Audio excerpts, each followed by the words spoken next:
Can I be honest with you for a second? When I left corporate, or honestly, when corporate left me, I thought I was ready. I thought I had done the work. I thought I knew who I was outside of that office, outside of that title, outside of all of it. And then the first Monday came. No meetings, no calendar invites, no one needing anything from me. And I didn't feel free. I felt erased. And I didn't understand that feeling for a very long time because I didn't even like that job. So, why did losing it feel like losing myself? That's what today is about. Because I think a lot of us are walking around grieving something that we're not even sure we wanted and not understanding why. And I want to sit with you in that today. And let's try to figure it out. Welcome back to the Dope Black Chick Podcast. I'm your host, Kimberly Spital. And today I just want to talk about who are you when the title is gone? So we're talking about identity loss after corporate exits. As you know, over 300,000 Black women have either left the corporate space or have been let go from the corporate space since 2025. And mine took place in 2024. So I didn't realize that that would have a traumatic effect on me until now. Like I just didn't realize it, but it does. And I had to work my way through it. And so now that I've worked myself to understanding what happened, the psychology behind it, I wanted to share that on this episode of the Dope Black Chick podcast. So let me set the scene for you guys. It was the first Monday after I was let go from my position as the audience development director. Loved the position because this is what I've been doing. Like I study audiences, I study, people. I'm a lover of human behavior. So this was supposed to be like a perfect dream job for me. It wasn't all that. So that first Monday, because that weekend, and after everything, actually, they let me go on a Monday, or was it a Tuesday? So that whole week, I was like, okay, well, I'm on vacation. Like you're trying to take it in, you're trying to understand what is really happening. And so that first Monday, when there's no real structure to get up, right? Before you let go, you're worrying about, I don't want to get up, I'm tired, I wish I could sleep in. But then when that day comes and you don't have this reason to jump you out of bed, what do you do with that? And it was like a question mark for me at first. I don't really know what else to call that feeling, but it was like a question mark. Like, okay, well, what am I going to do? And so I began to start filling in a lot of stuff in my day. And then that exhausted me. And then I realized you're trying to fill the day to find purpose, right? And the structure gave you more than a paycheck, guys. It gives you more than a paycheck. It gave you a role. It gave you a reason to be somewhere, right? And so that's what we're really struggling with when you're transitioning from that space. What's your purpose? I remember actually telling my husband and saying to him, I gotta have a purpose. Like it's cool to have a purpose. People want a purpose in life. And he was like, well, you're my wife. I'm like, no, I need a purpose. Now, mind you, I've been running this podcast. I have been building, I hear that girl, events, entrepreneurship, all that good stuff. So, why was this hitting me so hard this time? I think because, for one, I have built what I built and I hear that girl and with this podcast and everything. And I felt like that was the reason that opened the door for me to get the corporate job.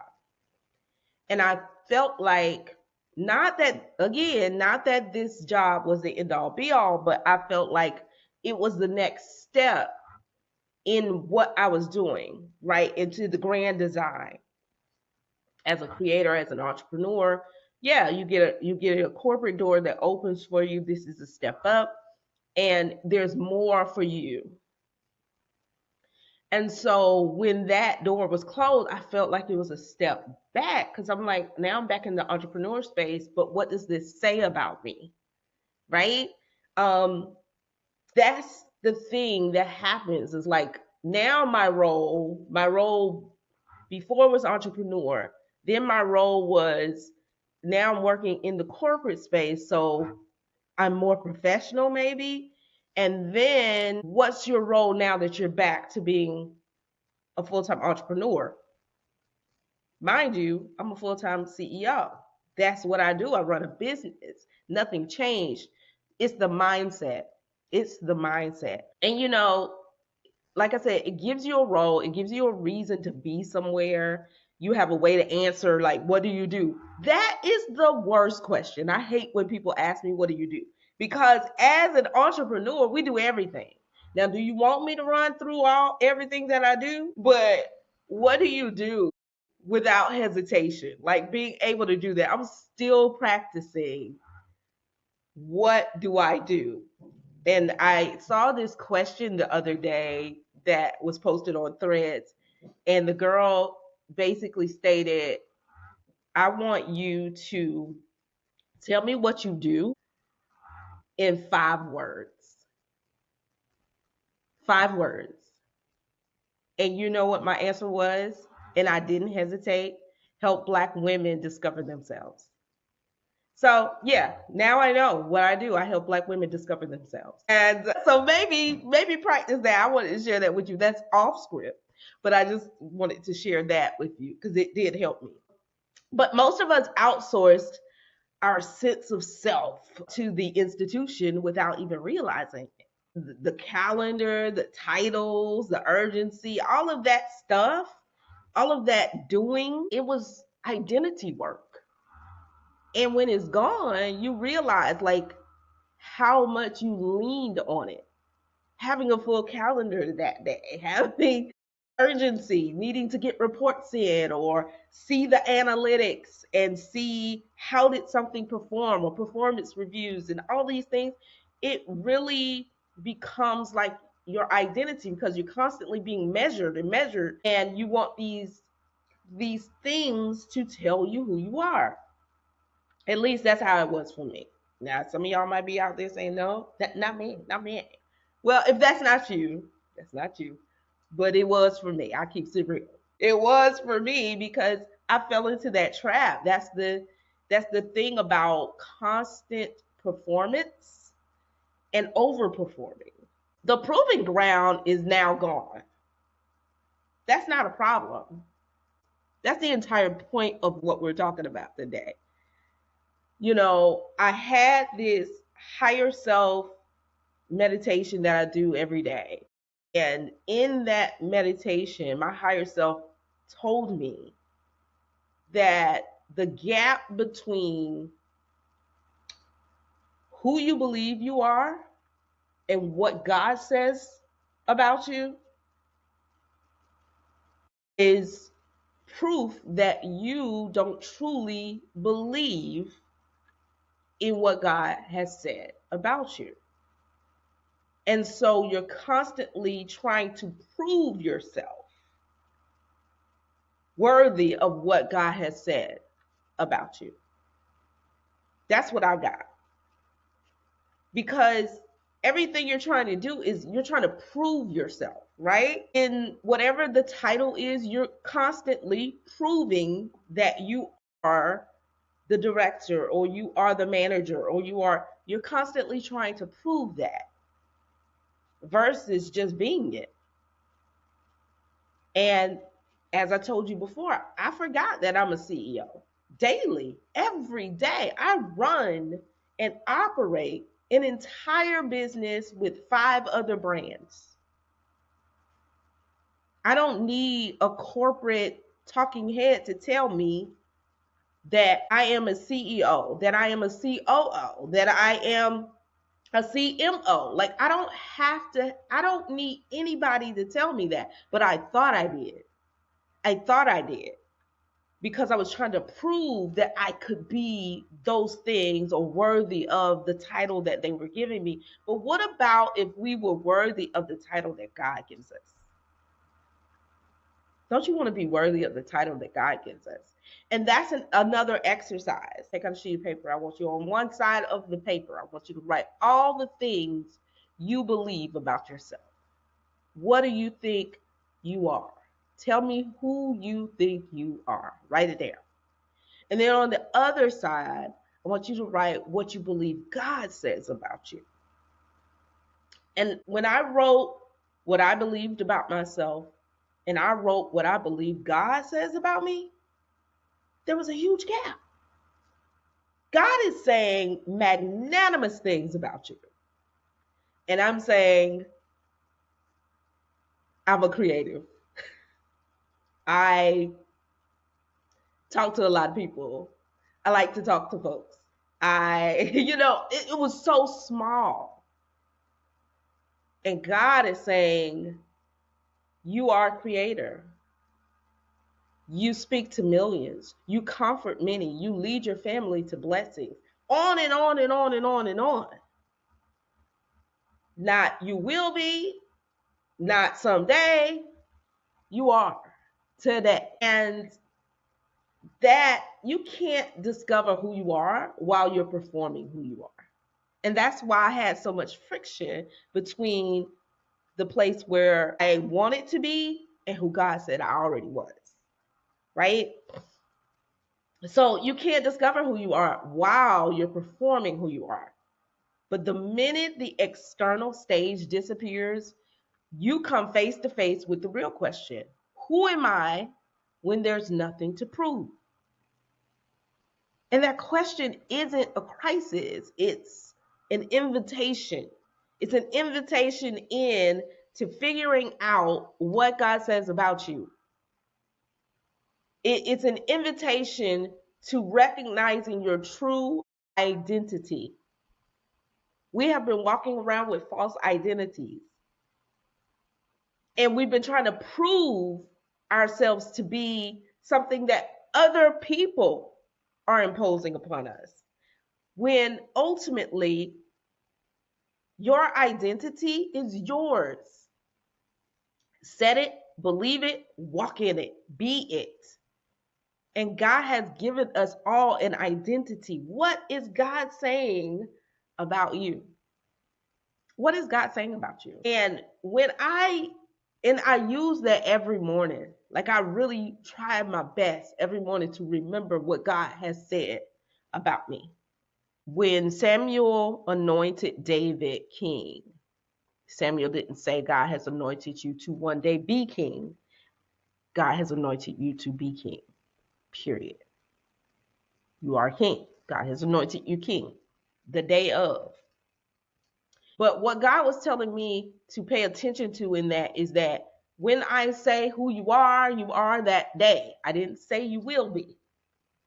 I said who you are.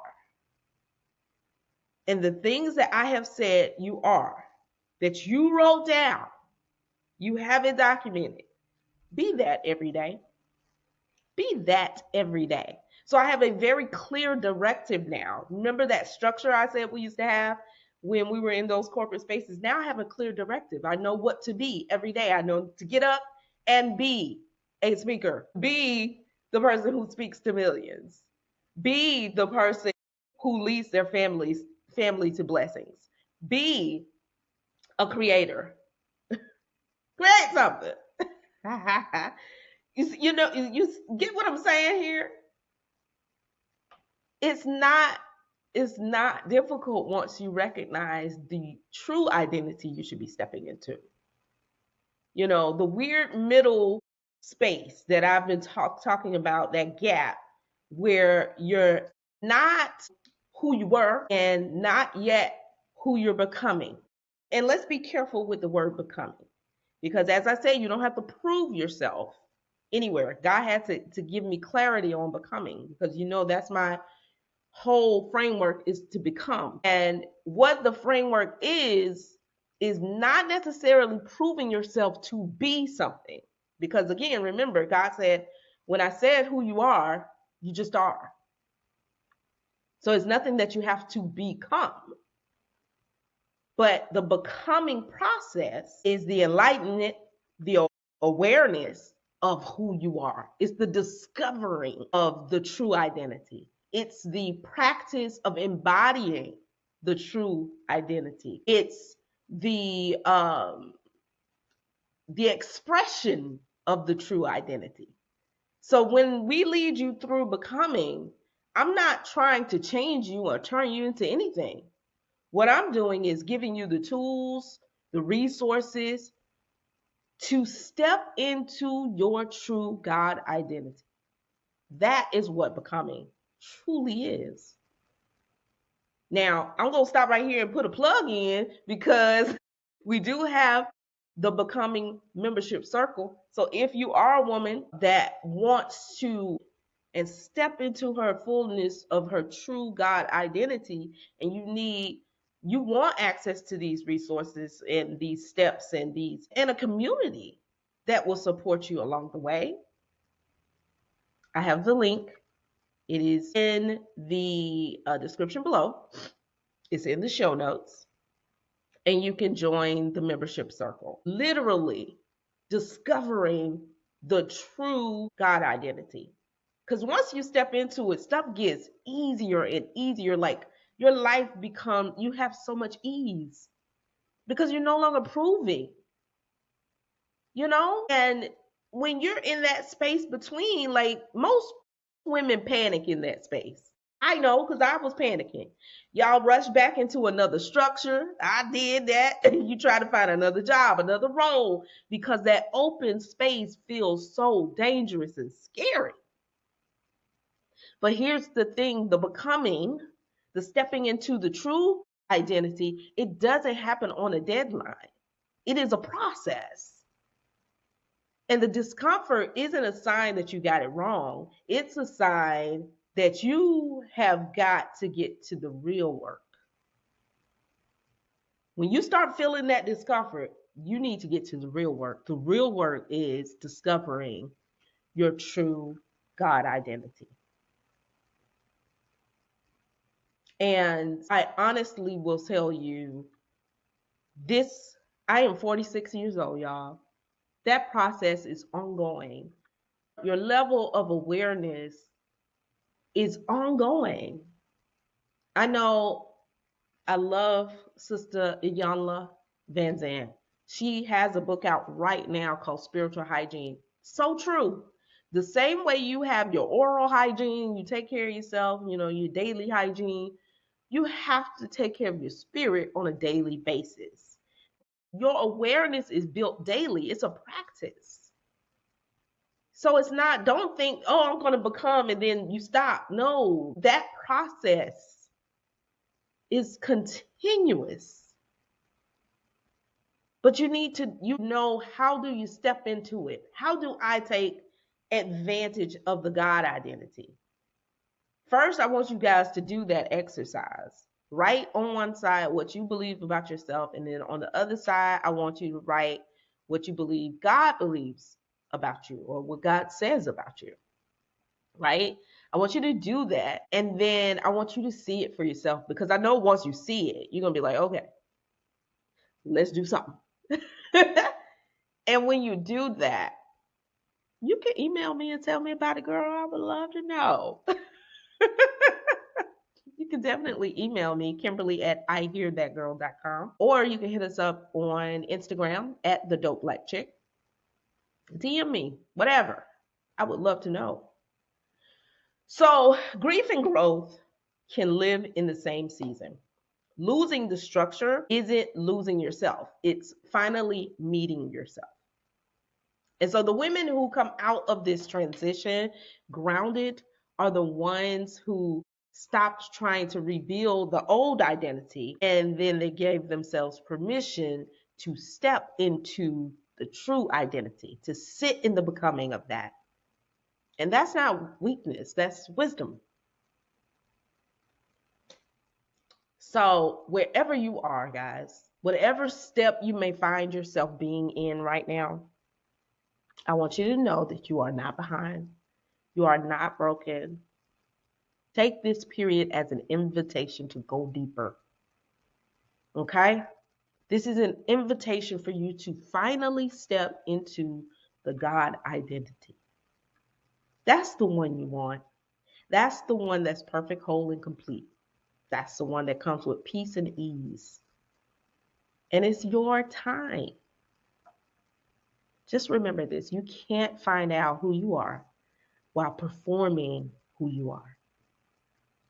The structure that you were so used to, it had to fall so you could finally meet yourself. I hope that this lands for you. I hope that this helps somebody out there the way it helped me. Let's go out here and be great, guys, because I know you are. Thank you so much for tuning in to the Dope Black Chick podcast. Until next time, peace and blessings.